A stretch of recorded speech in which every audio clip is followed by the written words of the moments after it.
Hello friends, welcome to my YouTube channel the curious mind.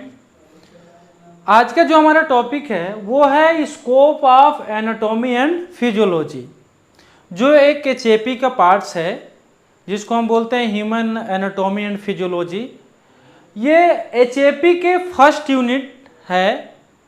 जो first unit का हम first topic जो है क्या कर रहे हैं, कवर कर रहे हैं। और हम जो है एक एक यूनिट करके जितने भी सिलेबस में दिए होंगे टॉपिक्स उसको मैं कवर करूंगा।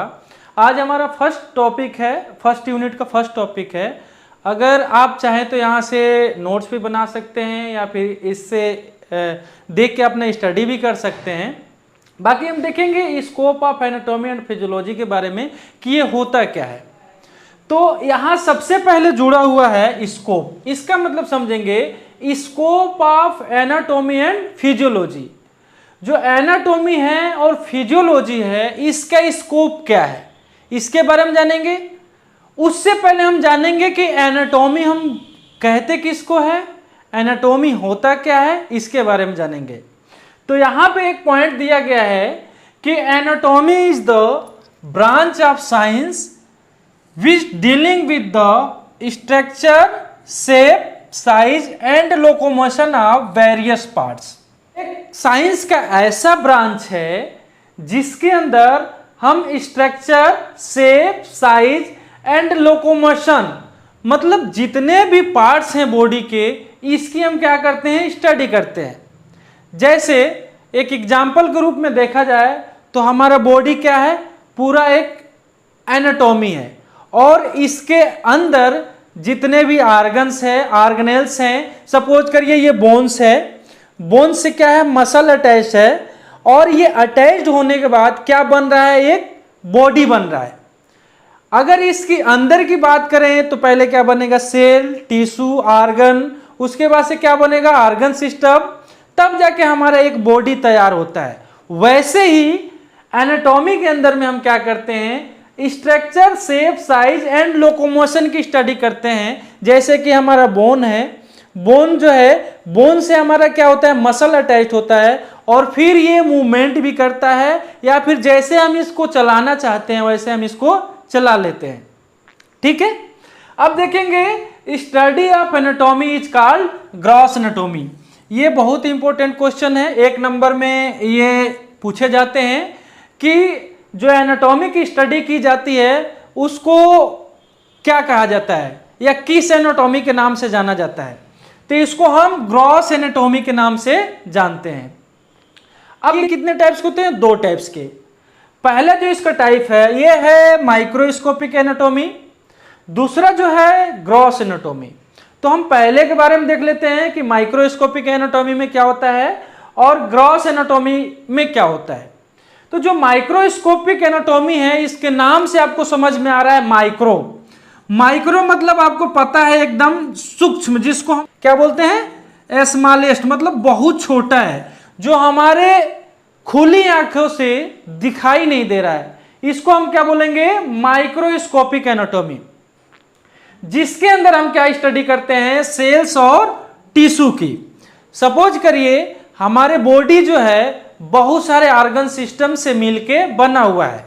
जैसे एक एग्जांपल ले लें कि ये जो स्किन है और इसकी हमें स्टडी करना है तो हम क्या करेंगे, इसका एक टीएस कट करेंगे और टीएस कट करके इसके जो टिश्यू हैं, सेल्स हैं, इसको हम माइक्रोस्कोप से देख के इसकी हम स्टडी करेंगे।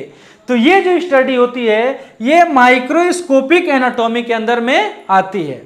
और शायद आपको पता भी होगा कि टिश्यू को जो हम स्टडी करते हैं उसको हम हिस्टोलॉजी के नाम से भी जानते हैं। अब सेकेंड आता है ग्रॉस एनाटॉमी।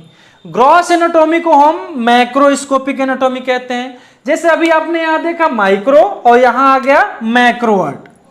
माइक्रो मतलब होता है छोटा, स्मॉलेस्ट, और मैक्रो मतलब होता है बड़ा, जो आपके ओपन आइज से दिखाई दे, मतलब खुली हुई आंखों से दिखाई दे। आप किसी भी चीज को जो नंगे आंखों से देख ले रहे हैं उसको हम कहते हैं मैक्रोस्कोपिक एनाटॉमी। अब मैक्रोस्कोपिक एनाटॉमी में आप किसी भी ऑर्गन्स की स्ट्रक्चर का आप स्टडी करते हैं। हमारे जो बॉडी है, जैसे इसके अंदर क्या है, बोन्स है, बोन मसल से अटैच्ड है। अब हमारे बॉडी के अंदर क्या है, लंग्स है, उसके अलावा लीवर है, किडनी है, आईज है, ये सारे क्या है, जैसे आईज है, स्कल है, ये तो बाहर की चीजें हम देख ले रहे हैं, लेकिन जो हार्ट है, लंग्स हैं, किडनी है, ये कैसे वर्क कर रहा है, इसके बारे में क्या करते हैं हम, इसी से तो स्टडी करते हैं ना। तो अब हम देखते हैं फिजियोलॉजी के बारे में।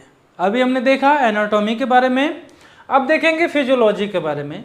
तो सबसे पहले देखते हैं, फिजियो मतलब होता है नेचर और लॉजी मतलब होता है स्टडी।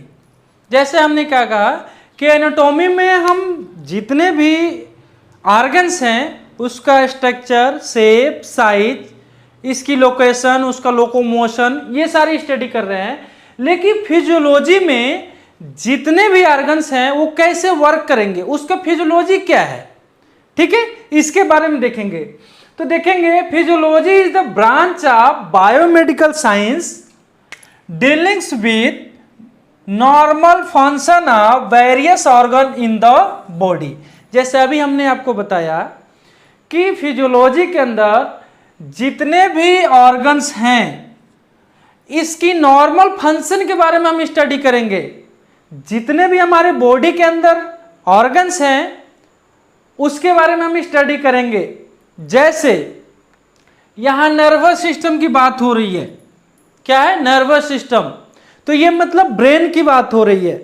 ब्रेन जो है हमारे बाहर से दिखाई दे रहा है, ये क्या है, इसकी एनाटॉमी है, लेकिन इसकी फिजियोलॉजी क्या है, ब्रेन हमारा वर्क कैसे कर रहा है, इसके अंदर केमिकल कौन कौन से हैं, ये हमारे पूरे बॉडी को रेगुलेट कैसे कर रहा है, ब्रेन कैसे हमारे हाथ को कंट्रोल करके रख रहा है, कैसे हम बोल पा रहे हैं, ये सारा इसके फिजियोलॉजी, ये सारा ब्रेन रेगुलेट करता है, नर्वस सिस्टम रेगुलेट करता है। तो इसकी कुछ फिजियोलॉजी होती होगी, उसकी हम स्टडी करते हैं। उसके अलावा मस्कुलर स्केलेटल, जैसे हम मसल जो है हमारे स्केलेटल से जुड़े हुए हैं, इसके बारे में हम स्टडी करते हैं, ये कैसे वर्क करते हैं, ठीक है। उसके बाद से सर्कुलेटरी सिस्टम के बारे में, सर्कुलेटरी सिस्टम की बात करें तो हार्ट की बात हो रही है, हार्ट पंपिंग कैसे करता है, प्यूरिफाइड इम्प्योर ब्लड कैसे बाहर जाता है, प्यूरिफाइड ब्लड कैसे हार्ट के अंदर आता है, फिर पूरे बॉडी में फैलता है। उसके बाद से रिस्पायरेटरी सिस्टम की बात करें तो लंग्स की बात हो रही है, लंग्स कैसे वर्क करता है, कैसे ऑक्सीजन हमारे पूरे बॉडी में सप्लाई करता है। उसके अलावा गैस्ट्रोइंटेस्टाइनल की बात हो रही है, मतलब जीआईटी की पूरी बात हो रही है, small intestine, large intestine, liver, stomach, इसकी बात हो रही है। उसके अलावा एंडोक्राइन ग्लैंड, मतलब हमारे बॉडी में बहुत सारे हार्मोन्स होते हैं जो हमारी बॉडी को अलग अलग एक्टिविटी और हार्मोन्स को रेगुलेट करते हैं। एंडोक्राइन ग्लैंड से बहुत सारे हार्मोन्स निकलते हैं, जैसे पिट्यूटरी ग्लैंड है, पिट्यूटरी ग्लैंड को हम क्या बोलते हैं, master gland of the body. अब देखिए हम देखेंगे scope of anatomy and physiology. अब scope of anatomy and physiology हमें देखने की जरूरत क्यों पड़ रही है, तो एक एक पॉइंट करके हम देखेंगे। फर्स्टली देखेंगे helpful in the study of human evolution and development. Anatomy and physiology का हम इसलिए स्टडी करते हैं कि हम ह्यूमन के इवोल्यूशन से लेके और डेवलपमेंट तक स्टडी करते हैं। जैसे पहले ह्यूमन जो है पहले बंदर के रूप में था, बंदर से यहाँ तक ह्यूमन तक कैसे पहुँच गया, तो इसके अंदर की इवोल्यूशन और डेवलपमेंट क्या है, इसकी स्टडी हम किस में करेंगे, एनाटॉमी एंड फिजियोलॉजी में। नेक्स्ट पॉइंट है helpful in structural and functional activity of human body. Suppose करिए जैसे हमारे बॉडी में क्या है, हार्ट है, तो हार्ट कैसे वर्क कर रहा है, ब्लड का सर्कुलेशन कैसे कर रहा है, पंपिंग कैसे कर रहा है, हार्ट की साउंड क्या है, हार्ट की लोकेशन क्या है, ये सारा स्टडी हम इसमें कर रहे हैं।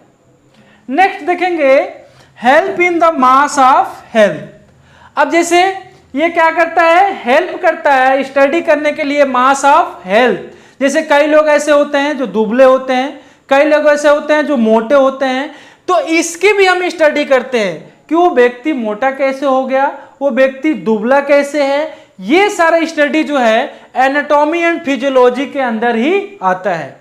नेक्स्ट पॉइंट है it is used in foundation for advance therapy और साइंटिफिक स्टडी।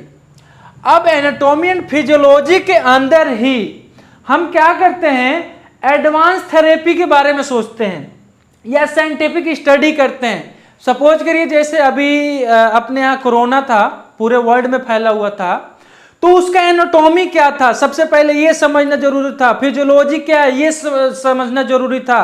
वो किस ऑर्गन को अफेक्ट कर रहा है ये समझना जरूरी था। उसके बाद उसमें ड्रग कौन सा वर्क कर रहा है, एडवांस जो साइंटिस्ट रिसर्च कर रहे हैं किस मॉलिक्यूल्स पे वो वर्क कर रहा है, या किस मॉलिक्यूल्स के द्वारा जो वायरस बैक्टीरिया है वो इनहिबिट किए जा रहे हैं। तो सबसे पहले इसमें देखेंगे it use foundation for advance therapy and scientific study. मतलब एडवांस थेरेपी क्या है, जैसे कोरोना वायरस हमारे लंग्स को इफेक्ट कर रहा था, एल्वेलाई जो है उसको क्या कर दे रहा था, उसकी जो पोर साइज है उसको क्या कर रहा था, ब्लॉक कर दे रहा था।